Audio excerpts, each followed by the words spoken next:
mga bata. Kasi sayang naman po na ibibigay po namin yung oportunidad na maturuan po sila, may-advance po yung kanilang learning kung sila naman po ay perfect attendance po sila sa loob ng isang buwan, maibabalik po yung 100 na ibinayad po nila. Kuha po ba? So, pwede po natin itong ipagsabi, ipagkalat, yung magandang hangarin po ng ating church. Ayan. So, open for admission na po tayo. Sa edad po na, tinatanggap po namin ang edad 3 gulang hanggang 6 na hindi pa talaga nag-aaral. Kasi po, weekdays na po siya. Hindi na po siya Sabado-Linggo. Parang mangyayari po, hindi po siya talaga credited ng DepEd, pero parang mga tutorial po yung mangyayari po dito.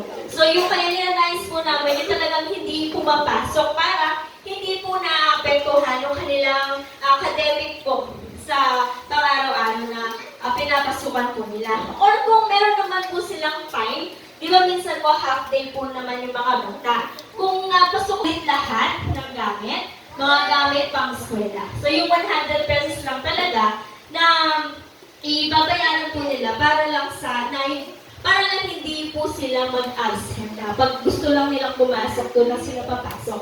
Kaya nagkaroon po ng 100 pesos admission. Okay po ba? So kung mayroon po kayong tanong, you are free to contact po ako. Ayan.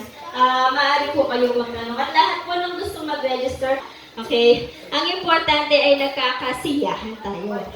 Ayan. Sino kaya ang unang mabubunot? Number 39. Sino yung may number 39? Ay, si Lala. Ayan. Ayan.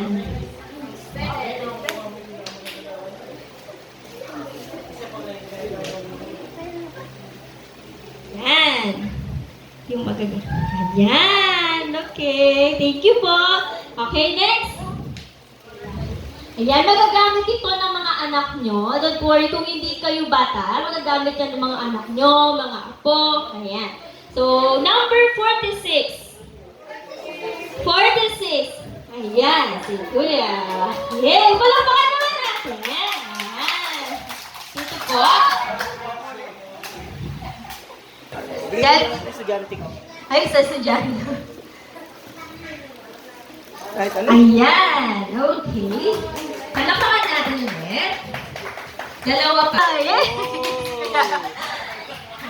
94. Pili po. Meron pang isa, tapos itutuloy po natin mamaya. Tapos.